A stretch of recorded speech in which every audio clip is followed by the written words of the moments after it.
The anime begins with Banaza, who is a short and ugly-looking ordinary merchant from the royal capital Paluma. In his world, his righteousness makes the other humans around him worry for his mental health, as they do not understand why a man who is superior to all demi-humans would go to such a length to help them. Demi-humans who are slaves to all humans aren't allowed to use any currency in this world, but Banaza still gives his demi-human worker a big pouch of money for completing the given job successfully. The demi-human, of course, doesn't take the money, as he knows he will only get into trouble if the royal guards find out that he has taken money from humans. Still, Banaza insists on paying him and also brings his colleague Quinn to convince him to take the money. Unlike others, Quinn knows how kind-hearted and generous Banaza is, so she tells the demi-human team to go have a nice dinner with the money that Banaza offers them. They thank Banaza for giving them such a treat, but the other merchants who have been keeping a close eye on Banaza call him a hypocrite for pretending to help the slaves who are technically forced to work against their will.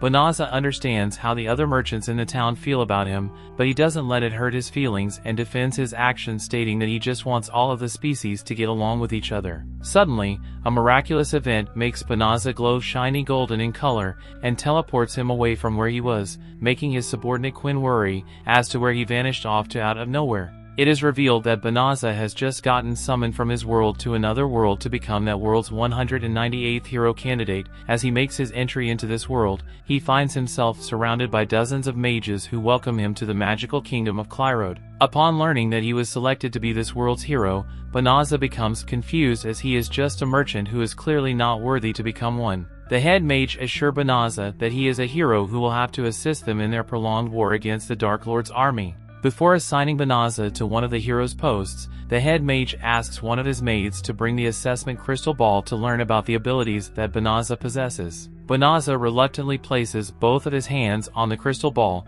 making it illuminate in white. Apparently, the hero candidates who are summoned in this world are typically given divine blessings by the gods that help them stand out and become one of the strongest of the generation. However, Banaza reveals, who have given no such divine blessings, which terrifies even the maid who brought the crystal ball, as there has never been such an incident where a hero candidate is seen to have such ordinary status. Hearing the news, all of the mages who were responsible for summoning Banaza here are also let down, as the other mage team, who are just a few feet away, has been successful in summoning a person who possesses powers worthy of becoming the world's strongest hero. The hero with blonde hair who just got summoned gets full of himself because of his great stats and belittles Banaza for being an unlucky loser. Anyway, because of the legendary hero, Banaza gets completely ignored by everyone, making him wonder if anyone will send him back to his home world or not, since he is no longer worthy to be a hero. The king of the magical kingdom thanks the blonde hero for coming to this world and immediately gives him the title of knight, which is the highest title you can get. In the meantime, Banaza sulks on the balcony of the royal castle, being totally disappointed to see that nobody is treating him well just because he is ordinary. Since he has nothing else to do now, he looks around to check if he is actually in a different world from his home world and sees similarities that make him question where he is. Shortly after, the royal guards of the kingdom throw Banaza out of the castle and send him away to the far side of the kingdom, granting him permission to live in the dangerous forest as he pleases. Banaza, of course, wanted to return to his home world, but since the portal that was used to summon him has closed down and cannot be used to send him back, he accepts his fate and happily heads towards his next destination. On his way, he tries to make small talk with the lizard man carriage driver, but the lizard man refused to speak to him, as he has been commanded specifically not to tell him anything about this world. Seeing the lizard man being so obedient to the kingdom, Banaza assumes that he is a slave and tells the lizard man that the world he has come from is a very horrible place where humans have made all of the other species their slaves. The lizard man cracks up hearing about such a vile world and explains that unlike Banaza's world, there is no discrimination in the world between demi-humans and humans. Now that the lizard man has opened up a little, Banaza asks him again about the forest they are heading to, since he knows nothing of it, but the lizard man still refuses to speak to him and he closes the window on him. So for the rest of his traveling days, Banaza just eats, drinks, and sleeps, and after 20 lonely and long days, he reaches his destination, the Delavisa forest. Before leaving, the lizard man gives Banaza a special other dimensional pouch full of money and food that was given to him by the king, and whispers to him, giving him the horrifying news that the Dark Lord, who is the one the kingdom is at war against, lives somewhere inside the Delavisa forest. Banaza thanks the lizard man for the heads up, but he doesn't run away as he doesn't know where he should go. Instead, he redirects his focus to see what items the pouch has and extracts everything from his inventory by simply placing his hands on top of the pouch. The system menu shows that Banaza has received basic clothes, a pouch that contains endless water, a good amount of food, armor, basic farming tools, loads of gold coins, and a set of house construction magic. Banaza takes out the armor, which is just a cheap sword, and immediately tests its sharpness on the slime nearby. After killing only 3 slimes, the sword gets completely destroyed, leading Banaza to become disappointed and feel scammed. The system menu pops up again, notifying Banaza that his rank has leveled up to level 2, which has caused all of his abilities to increase to infinity. However, Banaza doesn't understand what the infinity sign means, so he turns on the voice guidance of the system, who informs him that he has unlocked tons and tons of magical spells due to the level up. The system also lets him know that it has detected negative magical spells like location tracking, monster luring, and forced recovery on the pouch that the lizard man gave him earlier, making him realize that the king never wanted him to survive in the forest. Thankfully, the system removes all of the negative spells that were applied to the pouch, so Banaza no longer worries about it. He forgets to ask the system about the infinity symbol that he is unfamiliar with and heads inside the forest looking for a safe place to stay. But before entering, the system warns him again, telling him that the entire forest is highly contaminated with malicium, which is a malicious gaseous substance released by the demons. So Banaza jokingly asks the system to purify the forest for him, and it does it accordingly, making him realize how incredibly overpowered his system menu is. The system pops up again, notifying Banaza that his overall level has increased yet again, and this time to the infinity rank, as he has taken out all of the living demons in the forest indirectly by purifying it.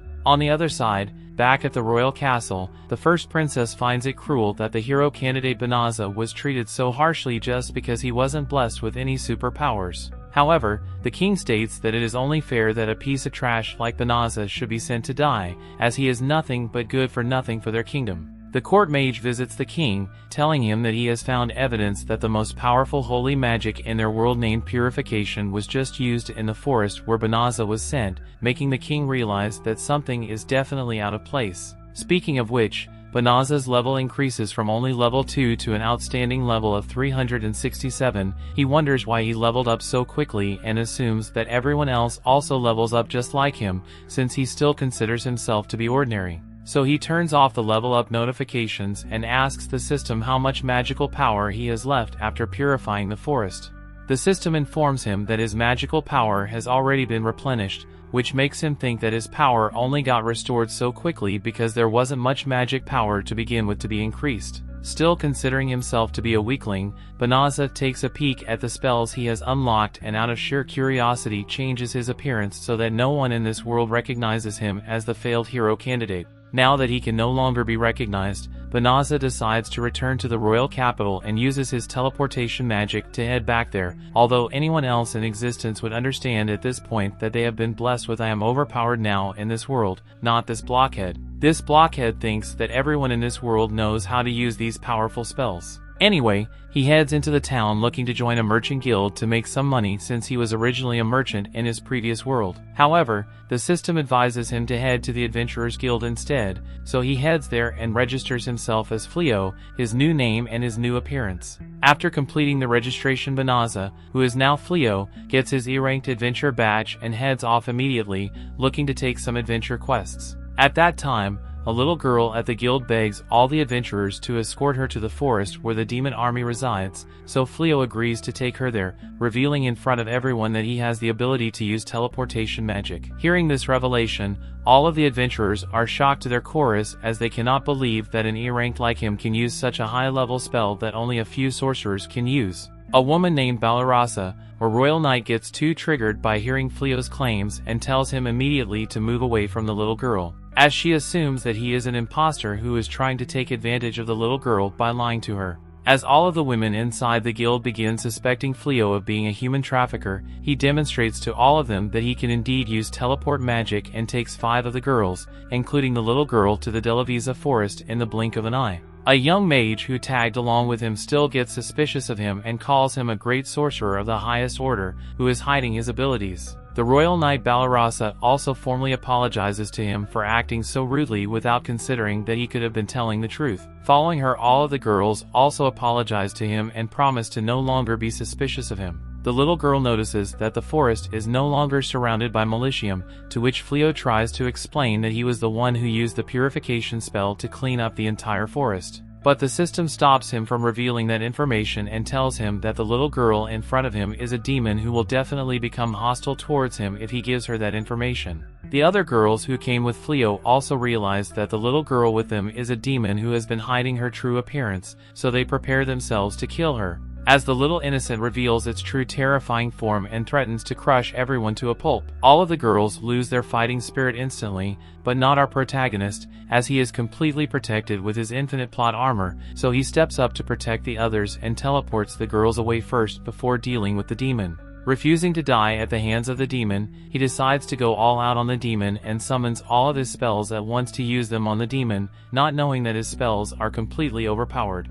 The story continues. We see Fleo not wanting to be killed by the wolf demon Fenris. He summons all of his available magic spells, being completely unaware of how devastating the results would be, as he still considers himself to be weak. Fenris rushes towards him to prevent him from activating the spell, but it doesn't work as Fleo dashes away from him, using another one of his insane magic spells. Fenris follows up with a tail whip, but once again it gets blocked by the self-unaware prodigy mage, who uses the spell called Magic Wall to stop the wolf demon from coming any further towards him. Fleo uses the whirlwind spell next to it, causing it to get trapped mid-air. However, Fenris, who reveals to also know some magic spells, uses the short teleportation spell to teleport behind Fleo and attacks him once again. But Fleo ensures that the demon doesn't manage to move any further towards him and uses a gravitational spell on it to make it fall flat on the ground, realizing that this is the perfect opportunity to defeat her. Fleo wonders what magic spell he should use next. The system, being the most helpful thing ever, suggests Fleo use the subjugation spell on the wolf demon,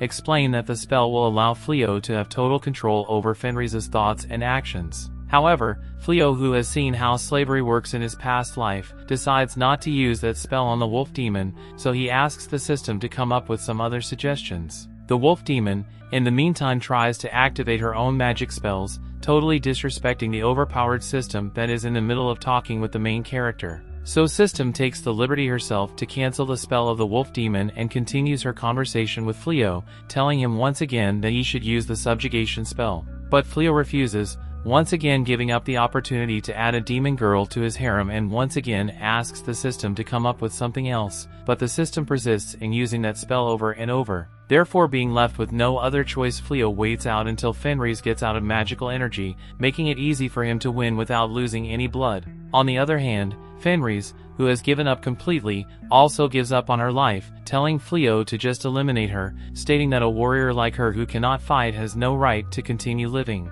However, Fleo expresses his wish to be a pacifist, claiming that he has never liked fighting with others. He even turns off his gravitational spell to prove to Fenris that he doesn't have the will to fight her over nothing. But it should be mentioned that he was the one who completely eradicated Fenris's species when the system cleansed the demon forest. So Fenris does have the right to fight him, but since she doesn't know that, she decides to listen to what this unaware hypocrite has to say. Fleo states that he doesn't differentiate between humans and demons and thinks of all races equally. His statement shocks Fenris, who calls him an idiot for thinking in such a naive way, telling him that his ideology will lead him to his own doom, but his naivety is exactly the reason why she decides to befriend him and turns back to her human form. Fleo asks Fenris to promise him that she won't be fighting anyone ever, but before she can give him an answer, she is rendered unconscious because she has no magical energy left in her. But the system assures Fleo that Fenris isn't in any type of danger, so he gets relieved and continues looking after her till the evening. In the meantime, he goes through the spells he possesses and finally realizes that he is a completely overpowered magician, which makes him question why he was given the liberty to use such great spells. Fenris wakes up finding herself inside the tent, and as she sees that Fleo is just outside waiting for her, she goes out to meet him as she realizes that he must have used healing magic on her when she was asleep. She starts to respect him and follows up on their previous conversation, promising Fleo that she won't be attacking any humans anymore. She also acknowledges Fleo as her master because why the heck not? Fleo, being the heavenly gentleman, clearly states that he is not into master-slave relationships, but Fenris insists on making him her master and threatens to take her own life if he doesn't agree to her terms. So, Fleo lets her do as she pleases and allows her to join his unofficial harem. He quite transparently reveals to Fenris that he is from another world and even shows her his original form, who was summoned as a failed hero in this world. His secret only causes Fenris to respect him even more, who now vows to be beside him for eternity. On the other side, the king summons the hero of their kingdom, asking for an explanation as to how the army that he provided him to fight against the Dark Army was completely defeated. The hero, instead of admitting his fault, blames the king for providing him with weaklings who apparently were all gone for good when they were in the presence of the demonic beasts. The king, who reveals to know that the hero was using the knights as human shields because of being a coward, doesn't like the fact that the hero blamed everything on the knights, calling them a bunch of weaklings. Realizing that this blonde idiot is not worthy of being called a hero, he wonders what to do with this loser. Moving on to Fleo's perspective, he returns to the city with Fenris in order to join the Adventurers Guild, as he would need money to eat and have a place to stay. They walk around in the local market where the general public assumes that both Fleo and Fenris are couples, seeing them walk together. Fenris takes this opportunity to propose to Fleo and offers to become his wife, who will serve him her whole life. Before he can give her his answer, she grabs his hand, decides to be his wife, and walks inside the Adventurous Guild together.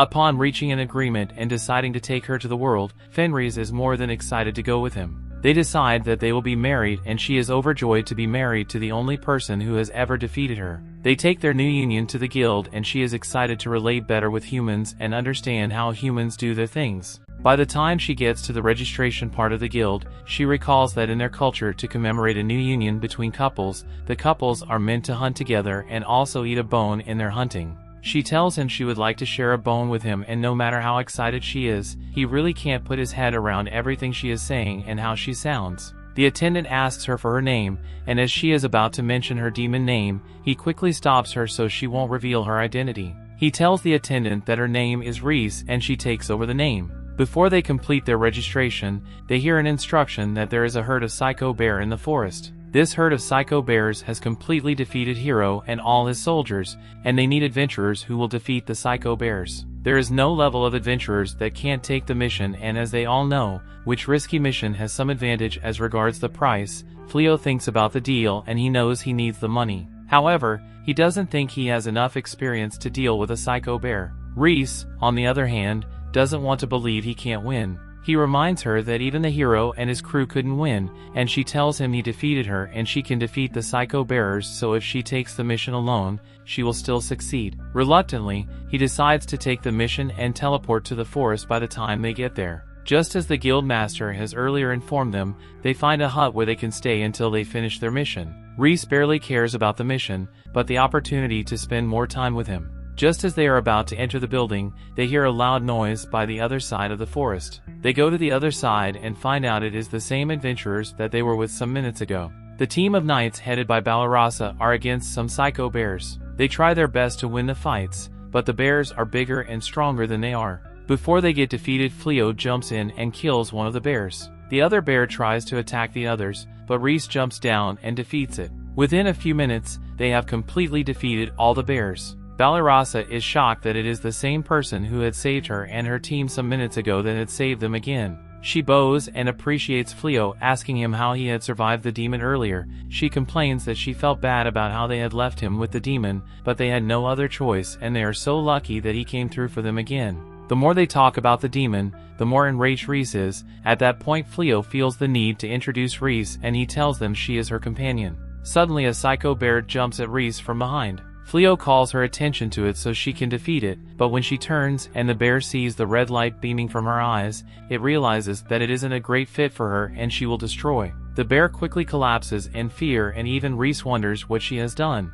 Fleo goes nearer and tries to find out what has happened. He asks the bear if he is scared of Reese and if he acknowledges that Reese is stronger. The bear admits and submits itself to their governance. Reese feels that is very cute and she wonders if it is possible they take it as a pet. As a result, Fleo uses his power to seal the bear's strength and also shifts its shape into a smaller pet. They take the pet and Balarasa, feeling like they are so powerful, begs to have a conversation with Fleo. They take her to the house, and in the house she asks if Fleo can train them. They confess that they are new knights, and following the incident with the hero has refused to fight the Dark Lord. If he doesn't have knights that are strong enough to defeat Psycho Bears, he thinks about their offer, but knows he isn't strong enough to train them. Before he can talk, Reese gets angry at their requests, and she starts submitting fire. He calms her down and introduces her as his wife, so the woman feels it will be bad for them to stress a married man. They accept their fate, but Reese asks Fleo to train them, so Fleo offers to train them.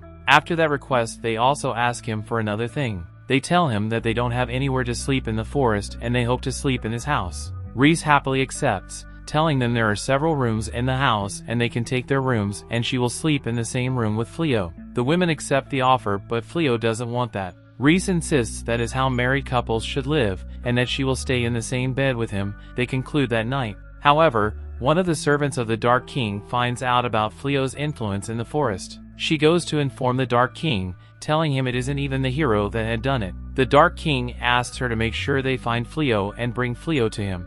The story continues. We see Fleo wakes up in the morning, opening his eyes to find Reese, who has been staring at him with the gaze of love. The best wife who wishes her husband a very good morning, which causes him to get startled as he didn't expect that she would be there waiting eagerly for him to wake up. Reese explains that it's natural for her to be beside him in the morning since they are a married couple now, which makes Fleo think of their wedding night, when she came to him expecting some intimacy, but unlike her, Fleo wasn't prepared to give away his body and his eternal virginity, and that is why he rejected her, making her presume that he hated her beauty. Fleo explained that he didn't have any emotional attachment to her, but that only made it worse for him, knowing that she might still do something without his consent. Fleo decided to sleep in the hallway, but Reese stopped him, telling him that if Balarasa and the other female adventurers found out that he was sleeping alone on his first wedding night, they may suspect that their wedding is fake. Fleo decided to stay and ended up sleeping in the same room with a fine woman like Reese. Now back to the present. Reese asks Fleo, who is still concerned about his marriage life, if he would like her to help him get changed.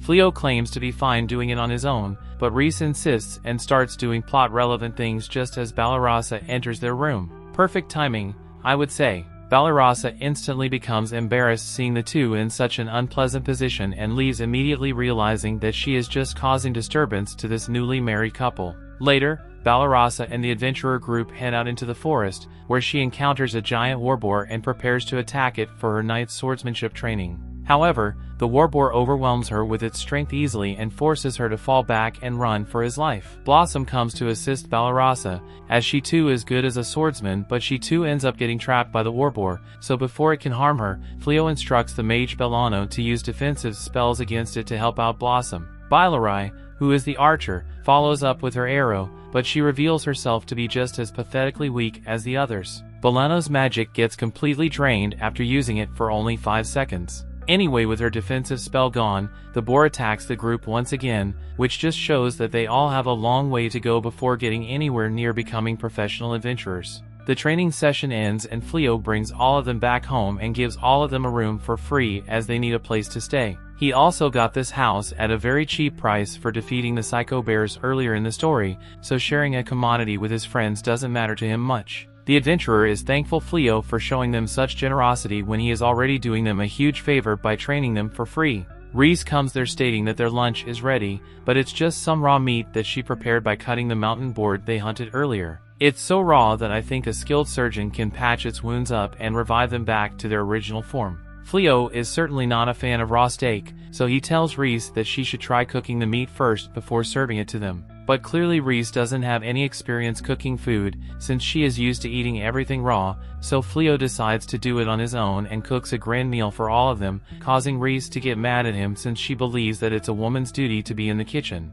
After having a very nutritious lunch, Fleo brings back all of the warboars he hunted in the mountains to the Adventurers Guild to exchange them for money. He realizes that he went a little overboard with the hunting, as his loot collection leads him to become the center of attention by people who don't understand how a rookie adventurer can be so skilled. While the receptionist assesses their loot, Reese decides to go around the town, claiming to have some personal business to deal with, which Reese has certain suspicions as she is still a demon. As she takes her leave, a beast man named Lilith approaches Fleo, informing him that he has become the talk of the town recently because of his outstanding adventuring abilities. Even the hero has apparently learned about Fleo's powers, which is why he has invited him to work under him. Lilith promises that if Fleo accepts the hero's offer, there is a chance that the king will make him a knight of the kingdom. However, Fleo isn't sure if saving the world using his powers is better than chilling in this world using his cheating skills, even after realizing that he won't be getting any better offer than this one in this lifetime. Fleo refuses it because he doesn't want to take part in subjugating the demons who belong to his wife Reese's race. He steps out of the Adventurers Guild, finding Reese, who looks completely worn out, making him assume that she was attacked by magical beasts or something. But Reese explains that she went out in town to learn how to cook from a chef, which ended up becoming the hardest thing she has ever done in her life. But wanting to gain the love of her husband, she gave it her all and went through all sorts of chaos, destroying the entire kitchen accidentally. On the other hand, the hero, who has taken an interest in Fleo, reveals to have already done his main quest in this world, which is to make a harem. He realizes that if he can make Fleo and his wife Reese joins his team, he will be able to defeat the Dark One and get the king's favor once again. So he continues to send repeated invitations to Fleo for the next 3 to 4 weeks, but Fleo's answer remains the same as ever. Reese, who can't take this mental torture anymore, decides to get rid of the knights so that they don't bother them again, but Fleo doesn't want her to take such extreme measures as he wants to have friendly relations with everyone in this world. The female adventurers are still living with Fleo for this past month to train under him. Blossom and the bunny rabbit occasionally help Fleo grow his cabbage farm by working as a part-time farmer there. The entire team spends several months training so they can become better. They get exhausted as a result of their training and they feel tired. Bellano can no longer wield her magic due to tiredness, and as a result Fleo gets a magic ring and gives it to her so she can train with it. He asks her to put the ring in her middle finger to enhance her magic, but after he leaves, she removes the ring from her middle finger and intentionally puts it in her marriage finger. When Reese sees her, she immediately stares at her and warning her not to try that with her man. Also, Balarasa gets attacked by a sea-level beast, although she knows she can defeat the beast without doing too much. She intentionally refuses to fight the beast and starts calling Fleo's name. Reese realizes her pretense and slays the beast. She approaches her, telling her that she knows she could kill the beast and she was only calling Fleo's name because she was craving attention and she wanted it.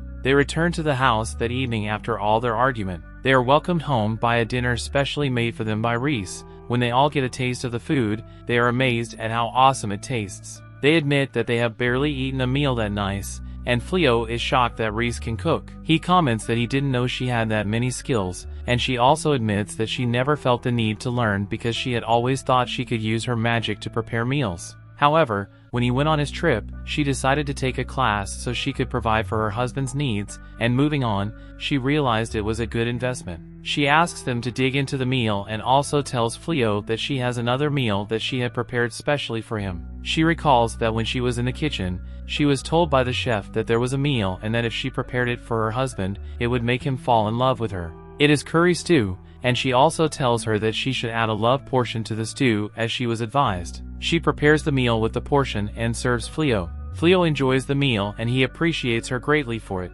Unfortunately, Eulimena's the right-hand demon of the Dark Lord arrives at the mount to find out the man destroying their territory. She is shocked to see Fenris, one of the greatest demons, eating and dining with humans. She can't believe her eyes and she goes closer to get a better view, just as she has assumed it is Fenris. Before she could even think of what to do, Reese appears behind her, asking her what she is doing in her territory. She is startled seeing Reese and she shifts her back. Reese asks for the reasons behind her visit and invites her into the house. Fleo, who doesn't realize that he is with another great demon, treats Eulimena's as well and serves her tea. When Eulimena's drinks the tea, it is too hot for her. Reese doesn't care about all of that and she is more interested in Eulimena's mission. Eulimena's asks her what she is doing there, and she brags that Fleo is her husband. Eulimena's eventually narrates that she has been hearing several things about the forest, and she was sent by the Dark Lord to confirm what is happening. Upon getting to the forest, she found out all the demons that had been situated there had been destroyed. Fleo chips in that he was the one who used his purification power to destroy the demons there. Eulimena's is shocked that Reese is still with Fleo despite knowing that. She asks Reese if she knows that her elder brother, Fengaril, and his entire crew are part of the demons that were killed because of the purification. When Fleo finds out, he is shocked. He turns to Reese asking her if she knew about that. Reese admits that she knew. She says that she knows not all humans could use that much purification power, and if anyone could kill her brother, it's Fleo. However, it doesn't affect her love for Fleo because she wasn't the one who asked her brother to be a coward and die that way. Also, her brother is the type of person who would hate to be pitted in death, so she won't like to do that. Again, she reaffirms her love for Fleo. Eulimenes tries to use her power to confirm Fleo's skills, but his skills are hidden. As a result, she asks Fleo for a duel, and she plans to use that opportunity to kill both Fleo and Rhys, because Rhys has also betrayed them. Fleo refuses because he thinks he is too weak, but Rhys refuses because she thinks Eulimenes wants her man. At that moment, Bellano and the other knights revealed that they had been eavesdropping on the conversation,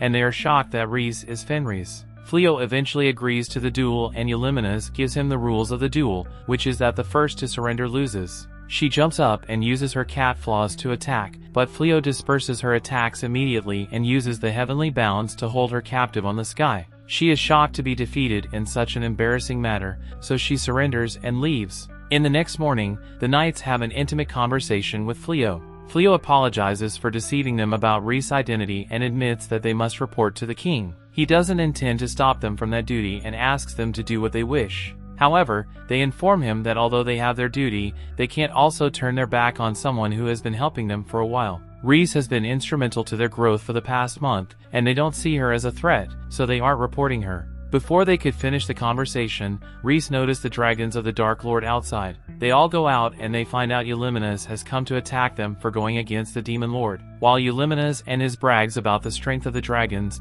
Fleo is more excited that he is seeing a dragon as he hadn't seen one in the real world. He calls a strike and kills most of the dragons while the others run away, leaving Eulimenes on the ground. Eulimenes is shocked that one man could destroy the strongest army of the Dark Lord. She calls back the remaining dragons so they can leave with her, but the dragons do not respond. Blossom complains that she wishes to kill one of the dragons so she can get the rank of a dragon slayer, and Fleo asks her to throw her weapon. He accelerates the weapon with his magic and kill the dragon for her so she can get the title. The others beg for the same opportunity, but the dragon has left. The Dark Lord watches the entire scene and wonders what kind of person Fleo is. He plans to attack Fleo next.